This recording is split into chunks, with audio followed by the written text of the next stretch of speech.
మన తెలంగాణ ముఖ్యమంత్రి రేవంత్ రెడ్డి గారు ప్రవేశపెట్టిన హైడ్రా ఎలా ఉందంటే బిల్డింగ్లు ఉన్న వాళ్ళను కూల్చినా పర్వాలేదు కానీ పెద్ద పెద్ద మేడలు ఉన్న వాళ్ళే కూల్చినా పర్వాలేదు కానీ ఈరోజు వాళ్ళు రెక్కాడితే కానీ డొక్క నిండని పరిస్థితి పేదవాళ్ళు వాళ్లకు కనీసం ఖాళీ చేయాలని నోటీస్ కూడా ఇవ్వకుండా ఇవాళ 7 గంటలకు వచ్చి ఈ గుడిసెలు రూమ్లు అనేది చెల్లా చెదురుగా పడగొట్టడం హైదరాబాద్లో చేయడం ఇది చాలా బాధాకరమైన విషయం.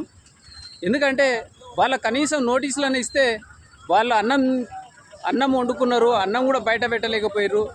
వాళ్ళు కొన్ని బీరువలు, బట్టలు, కొన్ని డబ్బులు అట్లాంటివన్నీ చెల్లా చెదరైపోయింది. ఈరోజు ఒక్క సామాన్ కూడా వాళ్ళకు తీసుకోవడానికి అవకాశం ఇవ్వకుండా హైదరాబాద్లో ఇవాళ ఉదయాన్నే వచ్చి రాన్నే ఈ గుడిసెలను ఈ విధంగా కూలగొట్టడం జరిగింది. చూడండి, ఒక్కసారి చూడండి. ఈ సున్నం చెరువులో ఉన్న మన మాదాపూర్ డివిజన్లో హైటెక్ సిటీ పక్కన ఉంటుంది. ఎంత దారుణమైన విషయం. కనీసం అన్న వాళ్ళు ఏ విధంగా బతుకుతారు, ఏ విధంగా ఈ వర్షాకాలంలో వాళ్ళు ఎక్కడ ఉంటారు అనేది కూడా ఆలోచన కూడా లేకుండా ఈరోజు గుడిసెలను ఈ విపరీతంగా కూలగొట్టడం చాలా బాధాకరమైన విషయం. వాళ్ళు కోట్లు పెట్టి పెద్ద బిల్డింగ్లు కడతా ఉన్నారు. అట్లాంటి వాళ్ళు బిల్డర్లు కానీ అట్లాంటి వాళ్ళకి కూలగొడితే బాగుంటుంది. కానీ ఈరోజు గరీబోళ్ళే మరి చెల్లా చెదురు చేయడం ఇది బాధాకరమైన విషయం. మన రాష్ట్రంలో ఇంకా ఎన్నో జాగాల మహబూబ్నగర్లో కానీ ఇంకా ఎన్నో జాగాల ఈ హైదరాబాద్ కానీ అధికారులు కానీ ఆలోచించకుండా ఎక్కడంటే అక్కడ ధనార్దన్ గరీబోళ్ళ మీద పడతా ఉన్నారు. మార్పు రావాలంటే ఇదే నా మార్పు అని ఈరోజు జనాలు నిలదీయడం జరుగుతుంది. మళ్ళీ వస్తే ఎలక్షన్లో ఏ విధంగా ఓట్లు వేయాలనేది ఈరోజు చాలా బాధాకరంగా ఉన్నారు, చాలా ఉద్రేక్తంగా ఉన్నారు గరీబోళ్ళు. కొంచెమన్నా కనికరం వాళ్ళ మీద ఉండాలి. కనీసం వాళ్ళకు టైం అని ఇవ్వాలి, ఒక రోజు ముందు నోటీసులన్నీ ఇవ్వాలి. వాళ్ళు పక్కకు పెట్టుకుంటుంటాం కదా వస్తువులని అంటా ఉన్నారు. ఒకసారి వాళ్ళని కూడా చూడండి ఏ విధంగా పూలగొట్టిరో మొత్తము. చాలా బాధాకరమైన విషయం. ఈరోజు చెల్లా చెదురు అయిపోయింది మొత్తము. గుడిసెలు, వాళ్ళ బాసన్లు అన్నీ ఎక్కడవన్నీ అక్కడ ఊలగొట్టడం జరిగింది. దాదాపు అంటే ఇక్కడ 100 నుంచి 50 వరకు గుడిసెలు ఉన్నాయన్నమాట. ఏ విధంగా బాధపడుతున్నారో చూడండి. ఎక్కడంటే అక్కడ చెల్లా చెదురు అయిపోయినాయి. వాళ్ళు రాత్రిపూట ఎక్కడ పండుకోవాలన్నా కూడా అర్థం కాని పరిస్థితి. ఆటోలలో సామాన్లు ఎక్కించుకొని పోతూ ఉన్నారు. ఎక్కడెక్కడ పోతారో అర్థం కాని పరిస్థితులు.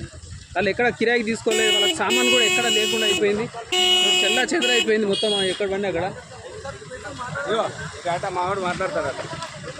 ఏందన్నా మరి ఇక్కడ ఈ సున్నం చెరువులో ఏం జరుగుతుంది అసలు? ఏంది పేదవాళ్ళకి గుడిసెలు ఇవన్నీ ఇట్లా అయిపోయినాయి? సున్నం చెరువులో పేదవాళ్ళు చాలా గరీబ్ 5 సంవత్సరాలకి వెళ్ళి ఉంటారు. అన్యాయంగా వీళ్ళకి ఏం నోటీస్ లేకుండా అన్యాయంగా గుడిసెలని దౌర్జన్యంగా తీసేయడం ప్రభుత్వం మంచి న్యాయం కాదు. ప్రభుత్వానికి చాలా ఇది కఠినమైన చర్య తీసుకుంటారు. ప్రజలే మళ్ళీ బుద్ధి చెప్తారు. ఈ ప్రభుత్వం అనేది అన్యాయం చేస్తుంది బాగా అడ్డగోలుగా. ఇది 5 సంవత్సరాలకి మార్పు రావాలి అంటే ఇక మార్పు అంటే ఇదే మార్పు అయింది. మార్పు అంటే మనకు ఎందుకు అక్కడ కూడా కరువు మార్పు అయింది. కరువు అయింది, మార్పు అయింది అంతే.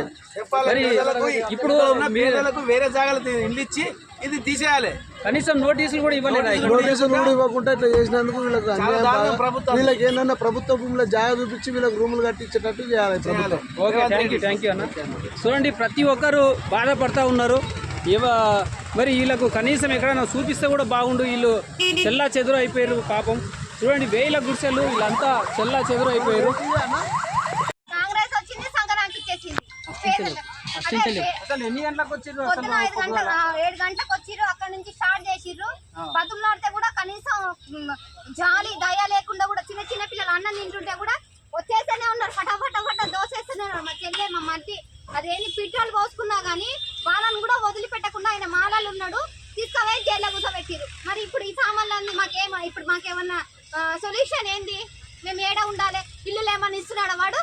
ఇల్లులు ఇచ్చి కులగొట్టండి, అది ఒప్పుకుంటాం. ఆ విలాసులు ఉన్నారు కదా, విలాసులు కులగొట్టండి. ఆ పెద్ద బిల్డింగ్ చెరువులనే ఉన్నాయి కదా, అవన్నీ చెరువులో లేవా? కనీసం చెప్పాలి. పేదలు ఏడ ఉంటారు? ఇళ్ళలో పని చేసుకొని బతుకుతారు, ఏడ ఉంటారు? ఇప్పుడు వాన వస్తుంది, వాన వచ్చినప్పుడు ఏడ దాచుకోవాలి? మాకెవరు లేరు ఈడ ఉండడానికి. ఇప్పుడు ఇదంతా వచ్చి వాడేమన్నా రేవంత్ రెడ్డి గారు వచ్చి తీసుకెళ్తాడా? ఎన్ని గుడిసెలు ఉన్నాయి మొత్తం? ఎన్ని ఉన్నాయి? అటు వేరే వాళ్ళకి సంబంధం లేదు. ఇక్కడ వరకు ఇదంతా మాదే. అన్ని ఎన్ని ఉన్నాయి అందాజ? అందాజంటే ఉంటాయి 50 గుడిసెలు ఉంటాయి. 50 గుడిసెలు దాకా ఉంటాయి. మరి కూలి పనులు చేసుకునే బతుకుతారు. వాళ్ళు కూడా వేరే కూలి పనికి వెళ్ళిండ్రు. మొత్తం కిరాయి అయితే మొత్తం సామాన్లు తీసుకున్నారు. కనీసం చెప్పాలి.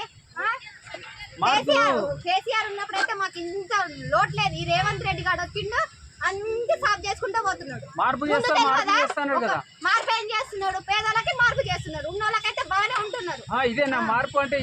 ఇట్లానే చేస్తున్నాడు, పేదల కడుపు కొట్టుకుంటా ఇట్లా చేస్తున్నాడు రేవంత్ రెడ్డి గారు.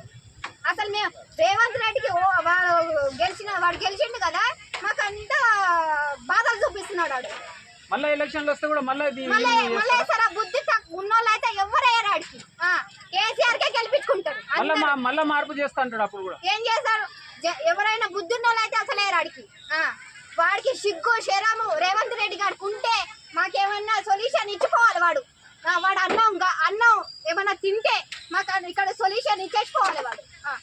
వాడు ఇచ్చేదాకా మేము ఇక్కడ నుంచి కదలం.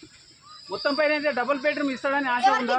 మాకు ఆశ లేదు మాకు ఇస్తాడని ఆశ కూడా లేదు. మళ్ళీ ఇప్పుడు ఇవన్నీ కూలిపోయినాయి కదా, ఇక్కడ డబుల్ బెడ్రూమ్ చెప్పాలి. ఇప్పుడు లైవ్ చూడట్లేదా వాడు? లైవ్ ఇప్పుడు రేవంత్ రెడ్డి ఇదంతా చేపిస్తున్నాడు కదా, వాడు ఒక మాట చెప్తే ఇదంతా ఆపేస్తారు కదా కూర్చోడము. అంటే కేసీఆర్ ఉన్నప్పుడు ఇదంతా లేదా? అంటే ఇప్పుడు వీడు వచ్చిన రేవంత్ రెడ్డి వస్తే ఇదంతా కూల్చేస్తారా? ఇదేనా న్యాయము? ఇప్పుడు డబుల్ బెడ్రూమ్ అడగండి, ఒకవేళ ఇస్తాడేమో అడుగుతారా? మళ్ళీ ఇమ్మని చెప్పండి. ఇప్పుడు మేము ఏడ బతకాలా, ఏడ ఉండాలా, ఏం చేసుకొని బతకాలా? ఇట్లా ఈ విధంగా మాకు చేసి పెడితే ఏ విధంగా మేము బతకాలా? ఒకవేళ డబుల్ బెడ్రూమ్ నోటీస్ ఇట్లా ఏమైనా ఇచ్చారా ఈ ప్రభుత్వం? నోటీసే ఇవ్వలేదు సార్. మాకు నోటీస్ ఇస్తే మేము కనీసం సామాన్ అన్న తీసి పెట్టుకుంటాం. నోటీస్ ఇస్తే ఇప్పుడు బియ్యము అన్ని పైసలు కానీ అన్ని పోయినట్టేనా ఉన్నాయా? అన్ని పోయినట్టే, అన్ని కలిసిపోయినాయి, గంగలు కలిసిపోయినాయి. అయితే ఒక రోజు ముందు చెప్తే అన్ని తీసుకునేవాళ్ళ? ముందు లేకపోతే ఒక రోజు ముందు నోటీస్ పంపించినా మేము తీసుకొని పెట్టుకుంటాం. అధికారులు ఎవరు వచ్చి కూడా చెప్పలేదా? ఎవ్వరు చెప్పలేదు మాకు. చెప్తే ఎందుకు సార్ ఈ బాధలు? మొన్ననే సరుకులు తెచ్చుకున్నాం, ఏదో ఉన్నంతలో మేము తెచ్చుకున్నాం, పెట్టుకున్నాం. అవి కూడా సర్వనాశనం చేసి పెట్టిండాడు. 7 గంటలకు వచ్చి 7 గంటలకు వచ్చింది సార్. అక్కడ నుంచి మొదలు పెట్టుకొని ఇట్లా వచ్చేస్తూనే ఉంది. మరి ఇప్పుడు ఎక్కడ పోతారు? ఇప్పుడు ఏడ అనుకుంటారు? ఇప్పుడు ఇవన్నీ పోయి రేవంత్ ఇంట్లో అనుకుంటాం. రేవంత్ రెడ్డి ఇంట్లో అనుకుంటారా? అనుకుంటాం. వాడు ఇల్లు ఇచ్చేదాకా మేము ఇక్కడ నుంచి కదలం. ఇప్పుడు ఒకవేళ ఇస్తాయా అని అంటాడు, నమ్మకం ఉందా మీకు? మాకు నమ్మకం లేదు. పక్కా ఇస్తాడని వాడు వచ్చి మాకు చూపించేదాకా మాకు నమ్మకం లేదు. మరి అన్ని తెలిసి కూడా మరి కాంగ్రెస్ కి ఎందుకు చేసారు మీరు? బుద్ధి తక్కువ చేసిన వాడు. మళ్ళీ ఎలక్షన్లు వస్తే మళ్ళీ ఏమంటారు? బుద్ధి ఉన్నోళ్ళు అయితే వాడికి వెయ్యరు ఓట్లు. బస్సులో ఫ్రీ పెడితే కాదు సరిపోతుంది. బస్సు ఒకటి ఫ్రీ పెడితే సరిపోతుందా? కొట్టుకోనికేనా? బస్సులలో ఇరుక్కొని సాయి కొట్టుకొని అదొక్కటి ఫ్రీ పెడితే చాలాడు. ఇప్పుడు అన్నం ఇట్లా తిన్నారా, వండుకున్నారా లేదా? చూడండి సార్, ఆడ చూడండి, చూడండి. అవన్నీ తీయండి సార్, ఇవన్నీ తీయండి. అన్నం వండుకున్న అన్నం కూడా సామాన్లు మిక్స్ ఇది ఫ్రిడ్జ్ ఇది కనీసం వాళ్ళకి తినడానికి కూడా టైం ఏంది. వర్షం వస్తుంది, వాళ్ళకి బయటికి పోనీకే లేదు, ఇష్టం వచ్చినట్టు